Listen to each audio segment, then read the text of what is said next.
어제 저녁에도 저희가 뉴스를 통해서 보도를 해드린 적이 있었는데요. 금융감독원장과 시중은행장들이 모여서 은행 산업 발전에 대한 고민을 같이 했다고 합니다. 결과적으로 어떤 이야기들이 나왔는지 총 정리를 한번 해드리도록 하죠. 임명찬 기자와 함께하도록 하겠습니다. 어서 오십시오. 네, 안녕하세요. 네, 안녕하세요. 어떤 이야기들이 있었는지부터 한번 얘기를 나눠봐야 될 것 같습니다. 그리고 사실 이 모임의 목적 자체도 어떤 거였는지 좀 궁금하네요. 네, 어제 열린 은행 산업 발전을 위한 대토론회는 은행 산업 발전을 위해서 은행업계와 감독원이 허심탄회하게 한번 얘기를 나눠보자라는 취지로 마련이 됐습니다. 진웅석 금융감독원장과 14개 시중은행장들은 올 한 해 금융당국이 은행권 경쟁력 강화를 위해 실천해왔던 금융개혁에 대한 성과를 확인하고요. 또 내년도 금융감독 방향에 대한 의견을 나눴습니다. 감독을 하는 입장과 감독을 받는 입장, 이렇게 상반된 관계 때문에 어찌 보면 좀 불편할 수도 있는 만남일 수도 있는데요. 네. 하지만 3시간이 넘는 토론 시간 동안 은행이 금감원에 바라는 사항, 또 금감원이 은행에 바라는 사항에 대해서 이야기를 주고받으면서 뜨거운 열기 속에서 토론이 이루어졌다고 합니다. 주제는 은행권 자체 리스크 관리 강화와 기존 예대 마진 위주의 은행 영업에 대한 패러다임 전환에 맞춰졌습니다. 토론회 참석자들의 얘기 들어보시죠. 하고 싶은 얘기들 많이 다 했어요. 은행 이런 자율성이나 여러 가지 검사 방법 개선점에서 그가 잘해온 거 서로 공유하고 또 추가로 개선할 거 이런 거에 대해서 굉장히 의미 있는 대화들. 이자 수익보다는 좀 수수료 수익도 좀 늘리고 또 전체적으로 자율성을 좀 보장해주고 또 거기에 적극적으로 보답해주겠다 하겠다는 그런 내용으로 했습니다. 전반적으로 주제가 자체 리스크 관리 강화, 은행 영업 패러다임 변화. 그런데 사실 저희 이슈엔 현장에서는 이렇게 좀 어려운 말 쓰면 안 되거든요. 좀 쉽게 풀어주셔야 될 것 같은데요. 네. 구체적으로 이게 어떤 내용들이 담긴 거예요? 네, 본론부터 말씀을 드리자면 앞으로 금융당국에서 은행권을 감독을 할 때 감독 규율 중심에서 금융회사 중심으로 금융감독의 패러다임을 전환하겠다는 겁니다. 예. 기존의 외부 통제를 위주로 감독했던 것과는 달리 앞으로는 은행들이 스스로 금융사고를 방지하도록 노력하고 있는지에 대해서 중점적으로 살피겠다는 건데요. 이를 위해서는 은행권의 자체 리스크 관리 강화 노력이 필요하다는 게 금감원 측의 설명입니다. 금리나 수수료 문제 같이 그동안 알게 모르게 금융당국의 입김이 작용했던 그림자 규제를 없애 은행의 자율성을 준 대신 은행의 내부 통제 기능을 강화해 자율성을 주는 만큼 책임도 강화해 나가겠다는 방침입니다. 이 밖에도 인터넷 전문 은행의 등장과 장기화된 저금리 기조 등 변화하는 금융 환경에 맞춰 은행들도 영업 형태의 근본적인 패러다임 변화가 필요하다는 건데요. 진 원장은 기존의 예대 마진 중심의 영업 행태에서 벗어나 고객에게 차별화된 금융 서비스를 제공하는 수익 모델을 추구해야 한다고 은행권에 주문했습니다. 또 영업 시스템 개선 등 성과주의 확산이 어느 때보다도 중요하다면서 과거의 관행을 답습하는 것은 은행권의 혁신을 가로막는 것이라고 강조했습니다. 최근 정부에서 금융개혁의 일환으로 강력히 추진 중인 은행권 성과주의 임금체계의 도입을 다시 한번 강조한 건데요. 하지만 매번 되풀이해서 강조를 하고는 있지만 은행권 임금체계는 노조와의 합의가 필요한 사항이라는 점에서 공연불에 불과하다는 지적도 나오고 있습니다. 예. 어쨌거나 은행들 스스로 자체적으로 좀 필터링을 강화하자라는 내용이다 보면 은행권에서는 아무래도 외부에서 규제를 받는 것보다는 더 좋아하지 않았을까라는 생각이 드는데요. 실제로 반응이 좀 어떻던가요?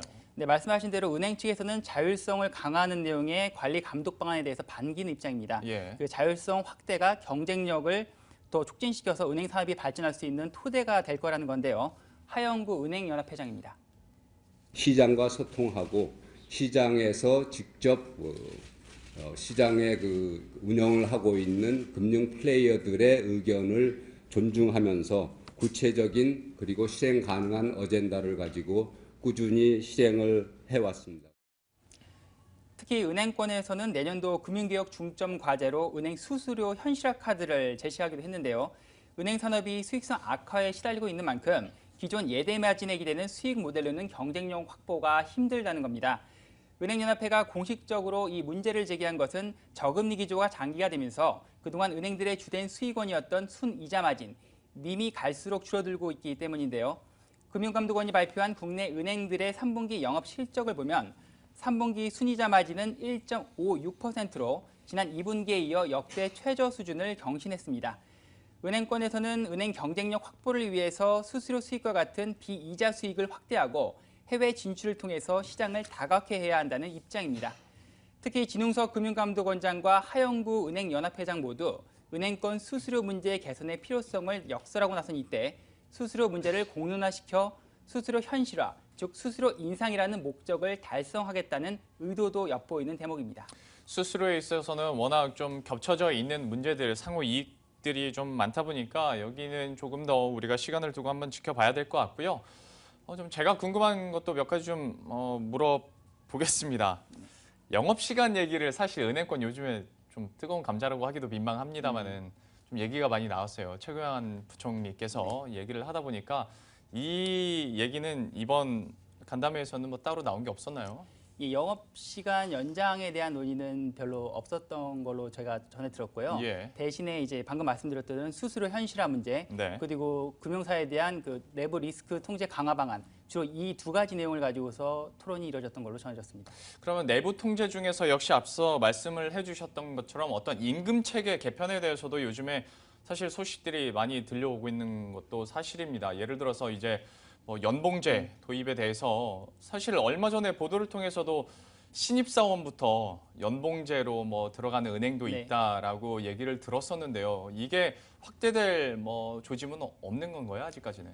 네, 그렇습니다. 한국 SC은행에서 최근에 이제 신입사원들 대상으로 완전 100% 연봉제를 도입해서 예. 뭐 앞으로 추진해 나가겠다라는 계획을 밝혔는데요. 네. 아직은 그 임금 협상 같은 경우에는 그 노사 간의 협상이 필요한 사항이라서 기존의 시중은행들에서는 좀 눈치를 많이 보고 있는 편입니다. 예. 그리고 신입사원의 경우에는 신입사원들을 대상으로 연봉체계를 도입하게 되면은 나중에 이게 향후 10년, 20년이 지났을 때 기존의 호봉제를 적용하는 은행원들과 연봉제를 적용하는 은행원들 간의 그 내부 세대 갈등이 일어날 수 있는 우려도 있기 때문에요. 네. 사실 도입에 상당히 신중한 모습을 보이고 있습니다. 사실 그러니까 이런 부분도 은행 내에서 생각하는 관점과 정부에서 생각하는 관점이 좀 다르다 보니까 불협화음이 좀 나타나고 있는 것 같은데요.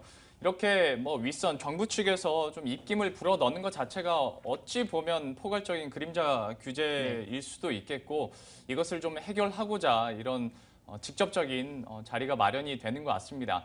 은행권에서는 뭐 허심탄회하게 이야기를 했다는데 그러면 금융감독원 측에서는 과연 얼마나 보고 느꼈을까라는 생각이 드는데요. 이 부분에 대해서도 뭐 직접 질문을 했다고 들었습니다. 네네. 어떤 말을 하던가요? 네, 어제 토론회가 끝난 다음에 진흥서 금감원장을 만나서 물어봤습니다. 네. 그 은행권의 요구 중에서 어떤 게 가장 마음에 와닿았는지 아팠던 질문인지를 물어봤는데요. 그러자 진 원장은 은행들 부담을 줄여주기 위한 검사 제재 개혁 방안이 오히려 은행들의 수검 부담을 늘린 측면이 있다는 얘기를 들었는데 이때 소통의 중요성을 느꼈다고 말했습니다. 들어보시죠. 제가 아쉬운 게 뭐냐면 그러니까 저희들도 열심히 그러니까 소통의 중요성 같은 걸 제가 느낀 게 뭐냐면 저들 열심히 해서 은행들 수검 부담을 이제 줄여준다고 한 부분들이 올해 은행에서 이제 그렇게 안 받아들이는 측면도 있고. 금감원이 검사 제재 개혁 방안의 일환으로 관행적인 종합 검사를 줄이는 등 검사의 횟수를 줄이는 대신 한번 검사를 나갈 때 여러 가지 검사를 했는데 이게 오히려 현장에서는 더 큰 부담으로 다가왔다는 겁니다. 이에 대해서 진 원장은 소통 부족이 원인인 것 같다며 개선 방안을 찾을 것이라고 했는데요. 근데 제가 앞서 말씀드린 대로 감독을 하는 입장과 받는 입장에는 차이가 있을 수밖에 없기 때문에 이런 인식차를 좁히기는 쉽지 않을 것으로 보입니다. 예, 전반적으로 스스로 좀 알아서 잘 하겠습니다라고 했다면 금융감독원 측에서는 우리가 좀 소통이 없어서 이런 오해들이 생기는 것 같다라고 얘기를 한 것 같은데요. 참 이렇게 어찌 보면 규제 완화라고 하긴 좀 그렇습니다만은 뭔가 분위기가 완화되다 보면 리스크도 커지는 게 사실일 것 같습니다. 고객 입장에서는 뭐 무조건 반길 수도 없는 일일 것 같은데 어떤 규제나 앞으로 2016년에 은행권에 대한 변화 같은 이런 규제적인 부분에서 네. 좀 현재까지는 감지되는 게 없을까요? 앞으로는 이제 그동안은 외부에 의해서 감독이 이루어졌다면요. 예. 앞으로는 금융사 내부의 자율성을 좀 더 존중하는 방향으로 금융감독의 검사 방향이 가고 있습니다. 이에 따라서 각 은행마다 지금 준법 감시라고 해서 예. 각 은행마다 어느 정도 내부 통제를 잘 하고 있는지를 감시하는 제도가 있거든요. 네. 이 준법 감시인의 위치를 격상하는 등 내부적으로 기준을 마련해서 운영하고 있고요. 이에 대해서 금감원은 수시로 체크를 하고 있는 상황입니다. 예. 역시 좀 풀어지는 그런 느낌은 아니고 오히려 내부 통제가 더 견실해지지 않을까라는 생각도 드는 것 같습니다. 앞서서 보도를 통해서 현대차와 보배드림 얘기도 했었는데 이런 오프라인 대화가 늘어나는 건 분명히 긍정적인 역할을 하지 않을까 싶네요. 지금까지 임명찬 기자와 함께 금융감독원장과 그리고 시중은행장들의 허심탄회한 이야기에 대해서 한번 내용 살펴드렸습니다. 고맙습니다. 고맙습니다.